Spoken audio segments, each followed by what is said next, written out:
Hi, welcome to another video.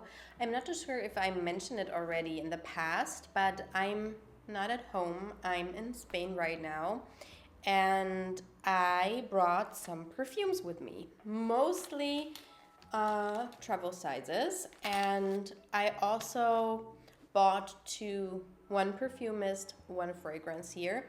So I thought it might be like a nice idea to just casually show you all of the fragrances I brought with me and also the ones I bought here and let you know how I feel about them.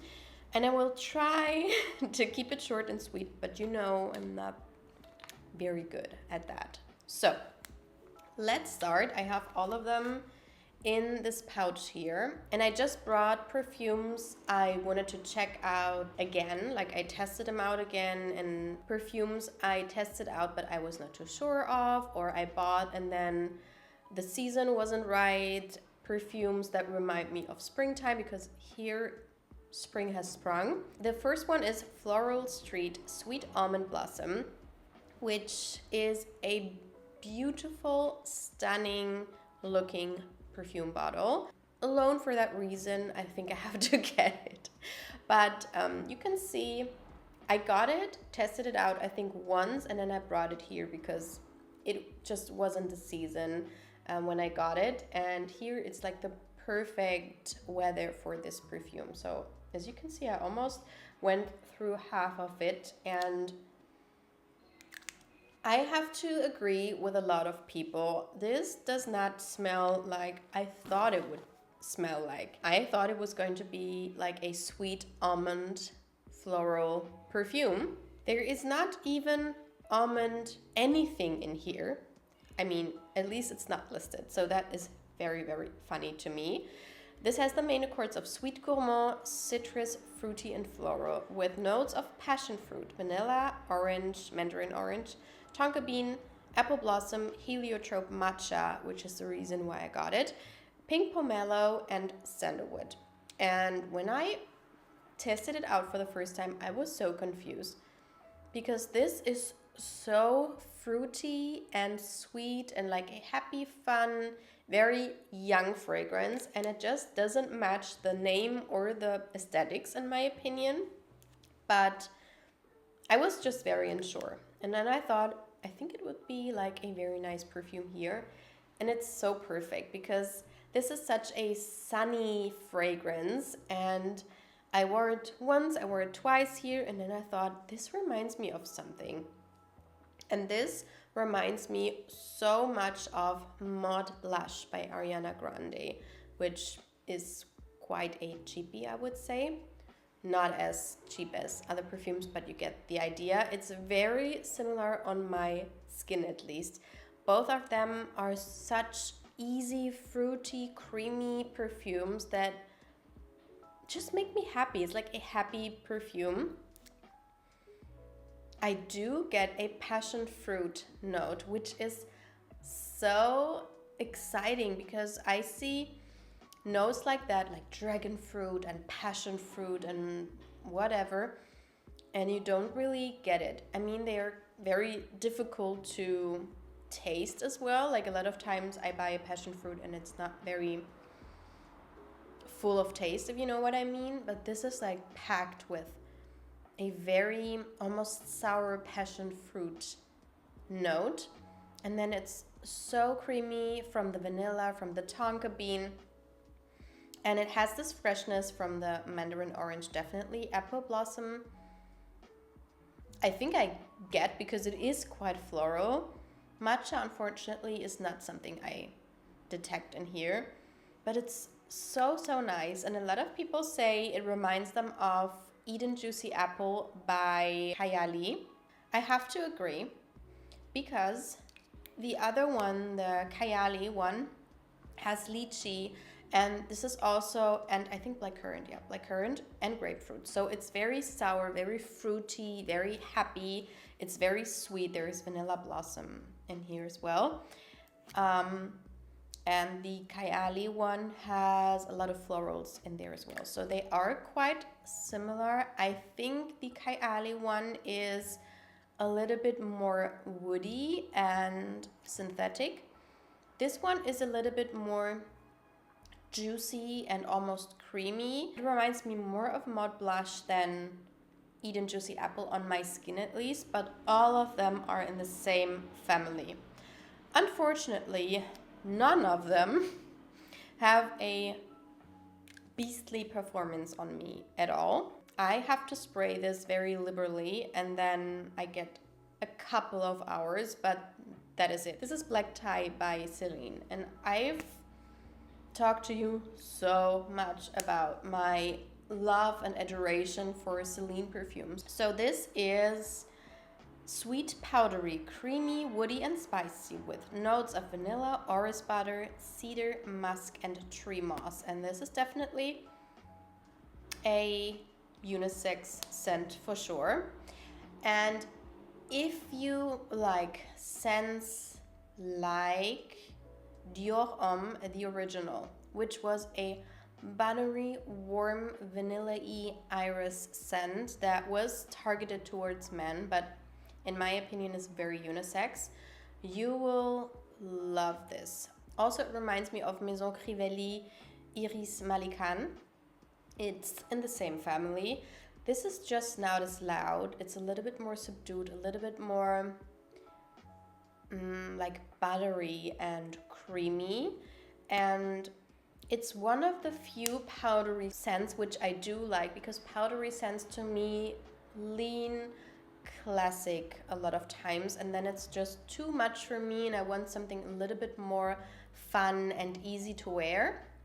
But because this is so creamy from the other notes and sweetened as well, it's a lot more modern. But actually it's timeless. It's not classic, it's not young and fun and modern. It's like right in the middle, very sophisticated and timeless, and I just adore it. It has a very high ranking on all of the forums and on YouTube as well, and with the perfume community. It's just that the performance on my skin is lacking a lot, and especially if you look at the price point, it's very disappointing. Still, I think about this perfume a lot and I think about if I should get it or not. But I do have a similar perfume from Sora, which they sadly discontinued, which reminds me a lot of it. But yeah, still I like it a lot. Not I like it a lot, I love it. Then I have, let's continue with this. This is G Water. I don't know how they ended up with this name and why it is still named this way, but this is by Byredo. I think this is one of their best sellers, and I think a lot of their best sellers are bestsellers for a reason. I like all of them, but you do have to like the Byredo DNA, which is kind of synthetic and definitely unisex leaning. I don't think there is any perfume in the collection, maybe Blanche, which leans feminine to me. All of the other ones are quite unisex. So this one has the main accords of woody, spicy, fresh citrus with notes of juniper berry, lemon, bergamot, and pepper, heart notes of pine needle, iris, and frankincense, and base notes of vanilla, sandalwood, and amber. If I read it out like that, it sounds very masculine to me, but I think because of the very uplifting and fun lemon and bergamot notes, it's right up my alley. And also the vanilla and the sandalwood and the amber, also the iris, make it very creamy and sweet and anchored to be more unisex and not as herbally and like edgy and masculine. It's not a 10 out of 10 for me, but I do enjoy it here quite a bit. It does remind me of Lake by Rosie Jane, which has basically all of the notes of this one. It has bergamot, citrus, sandalwood, vanilla, so it is quite similar. And both of them also share the performance, which is lacking again. So I don't know what to do. If you have an alternative which smells exactly like it or even better, with a great performance, please let me know, because this is so sad, because I do like the DNA. It is something I don't have in my collection, and it is something that is easy to wear for me. It's like light and airy and fresh, but it's not a very typical perfume. But still, it's like mass appealing in my opinion, and every time I do wear it, like the next hour I get compliments, but then after that I don't, because I think no one really smells it. Okay, then we have, oh my god, I haven't been wearing this at all. I have Kayali's Lovefest Burning Cherry with me, because I thought it would be like cold here, and I want to wear something cozy and, you know, like more fall appropriate. So I brought this with me, and you can see I used quite a bit of it already, and also the juice got quite dark as well. But this was all before I came here. I haven't been wearing this at all. This to me is one of the best cherry perfumes out there. It's a very smoky, sweet cherry. It's not your typical almond and cherry perfume. It's not very synthetic. It's not like cherry liquor. It's like so elegant smelling, and I just like it so much. It's one of my favorites from Kayali, easily one of my favorites. But the only thing is that it does not last on my skin at all. But I have a lot of perfumes in my collection that are very good at being like a base layer, but they are more appropriate for scents like that, like fall and winter scents, and not the other ones I talked about. So this is why I don't have the same problem with this as I have with the others, just because I have perfumes to combine it with and to make it last. Then I brought one with me which is almost used up entirely, and this is Une Nuit Nomade, Nothing But Sea and Sky. And I don't want to repeat myself too much, but I will, because I feel the same. I like this a lot, but the performance is very weak. And I haven't tried too many perfumes of this brand, but I heard that others have a incredible performance. So maybe it's just this, or maybe it's just the fresher perfumes, but this is so good. If you like scents like not a perfume, molecule 01, molecule 02, then you will like this a lot. So this has the main accords of fresh, woody, creamy, citrus, aquatic, with just 3 notes. In the top you have bergamot, in the heart you have sandalwood, and in the base you have white musk. And this is exactly what it smells like to me. A lot of people say it smells like Juliet Has a Gun, Sunny Side Up, and I get that. But this one to me is a lot better. The other one has the sandalwood, which is just too much, too annoying. It's repulsive to me, actually. And that one is just toned back and so nice, so fresh and easy to wear, but still interesting, totally unisex. And I think this would be like an everyday perfume for me, or like a signature scent, but it has to perform better, and it just doesn't. So again, with all of the perfumes I'm talking about today, let me know if you have alternatives that have a better performance, or if you have any tips, because I tried out everything, like with lotion under it and oils and everything, but also at the same time, I don't want the hassle with every one of those perfumes, if you know what I mean. Okay, then I have 2 perfumes which I haven't been wearing at all, but I wanted to try them out for you, and I'm gonna make a review for you. So these are the new Sora Dora perfumes. I did a whole Sora Dora brand review for you, and it's like a 50-50 thing. I either love their perfumes, or I'm like Oh my god. And so many of you wanted a review on the new ones as well. So I have Jany and I have Mallow. And Mallow is basically a marshmallow scent that is supposed to be in the same family as Oriana or Love Don't Be Shy. And Jany is supposed to be like a apple pie yummy scent, but not too wintry leaning.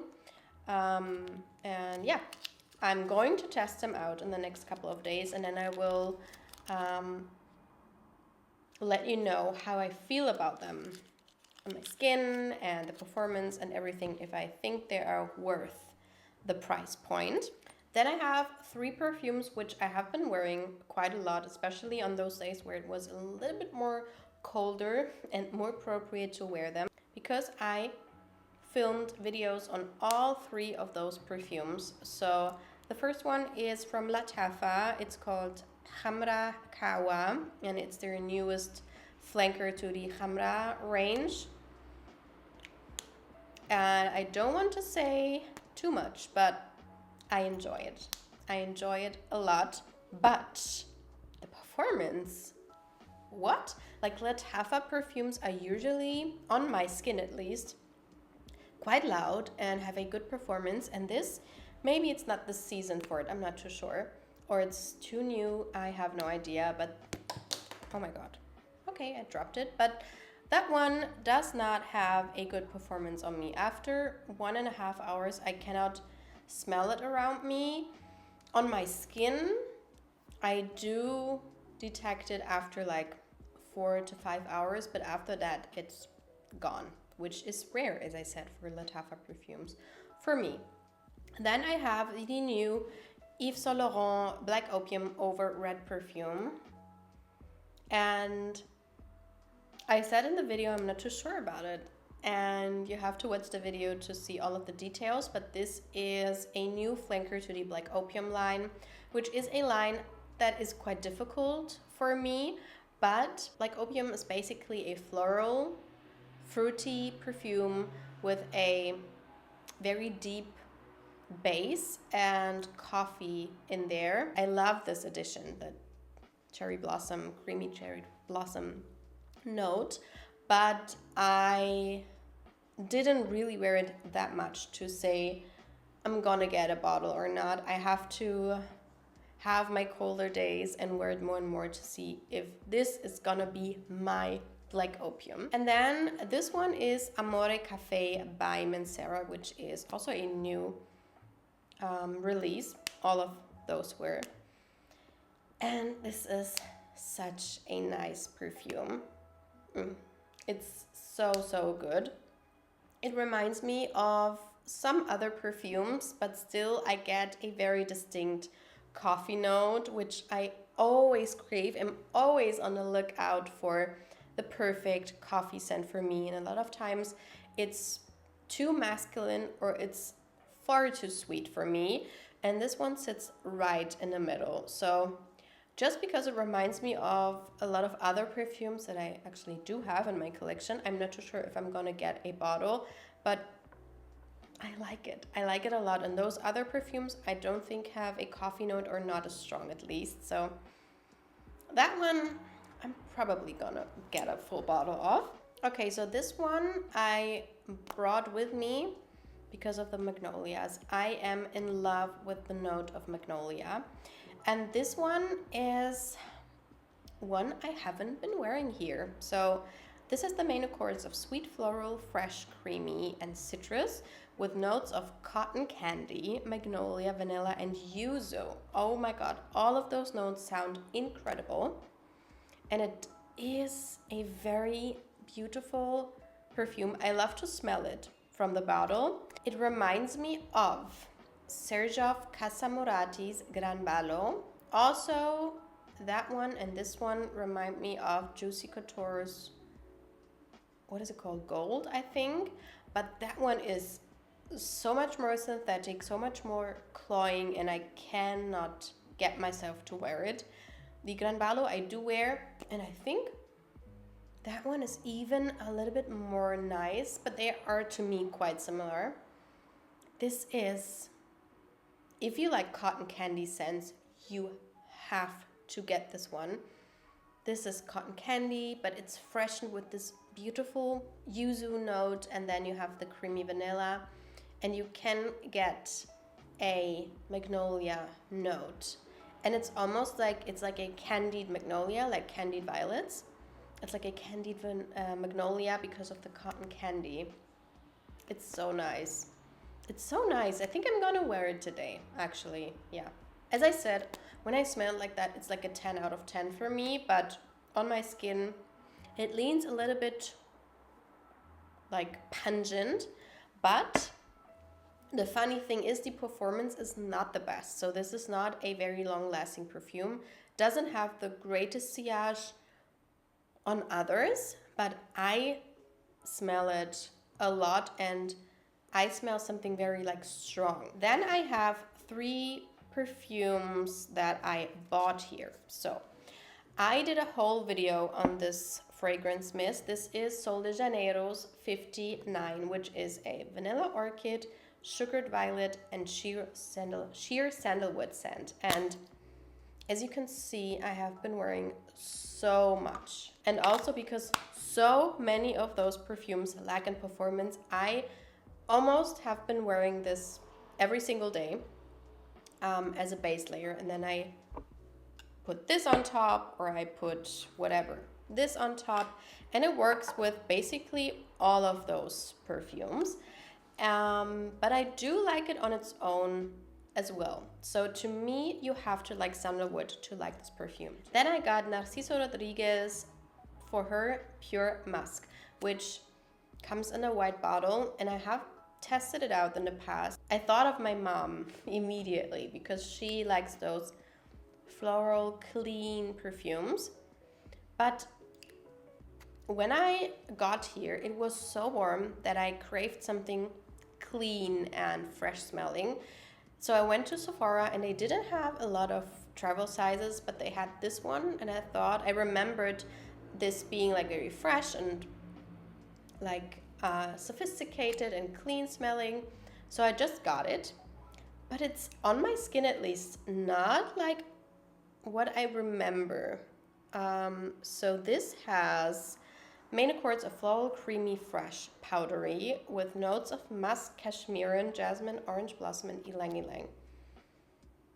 To me, it has something ambery in there. There's something deep and almost mysterious and sexy smelling. I guess it's the musk, because Narciso Rodriguez is known for their musk, and this is definitely a flanker of the original for her, which is a perfume I own, the black one, the Eau de Toilette.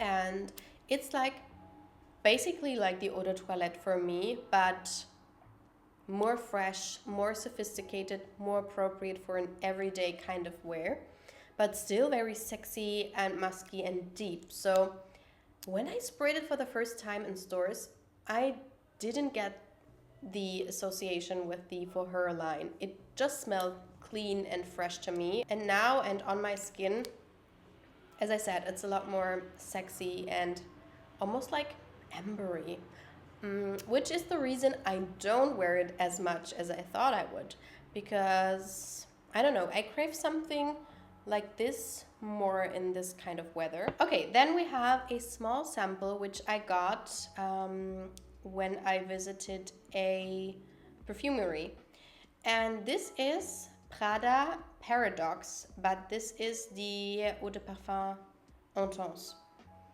I have the original one, which reminds me of a lot of other perfumes. It's like a more fresh, floral, very sweet perfume with, is it white florals? I think so. This is so nice. This has the main accords of sweet, floral, fruity, synthetic, and fresh. In the top you have pear, bitter orange, bud, and bergamot. In the heart, as I said, neroli, jasmine, and there is moss added in here.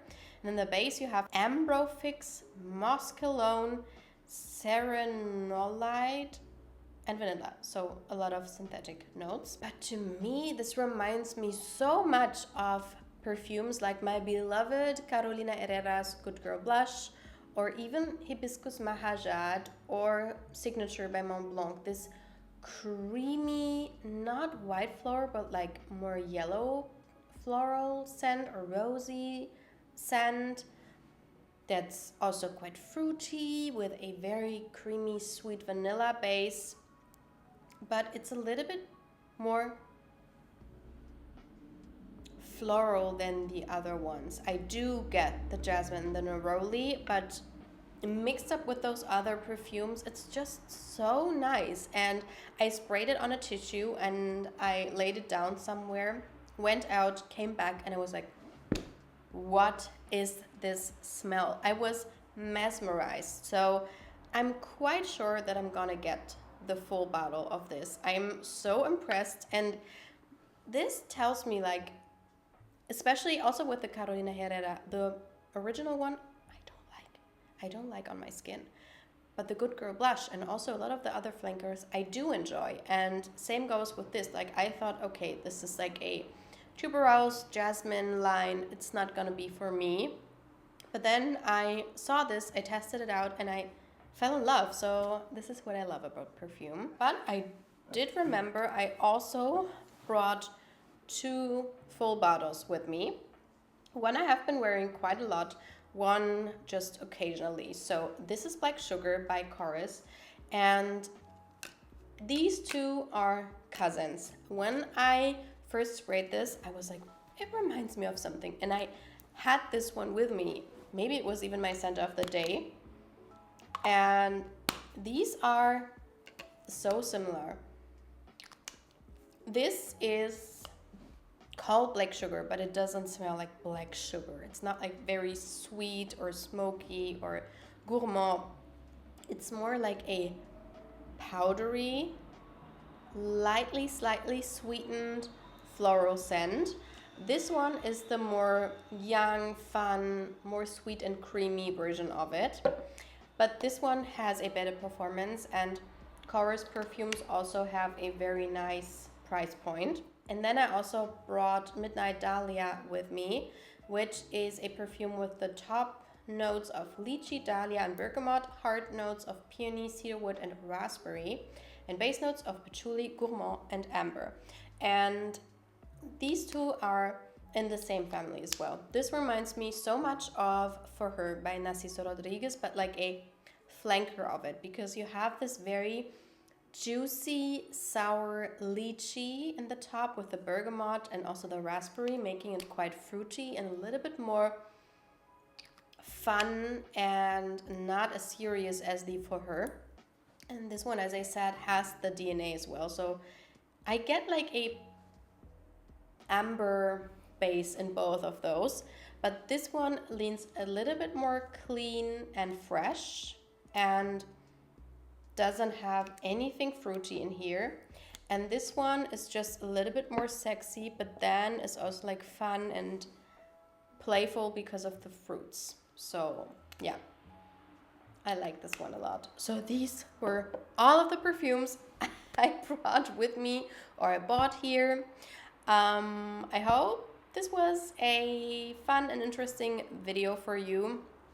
I just like to bring just few perfumes, like full bottles, with me, because I have so many of those travel sizes or samples that don't really get a chance a lot. So when I'm away, this is a great opportunity for me to test those out again and see if I like them and if I want to get a full bottle of them. Yeah, I hope you enjoyed the video. Let me know if you have any of those in your collection. Let me know if you have ones with greater performance or tips on how you get them to last longer, because as I told you, I tried all of the obvious tips in the book with oils and body lotions on the hair, everything basically.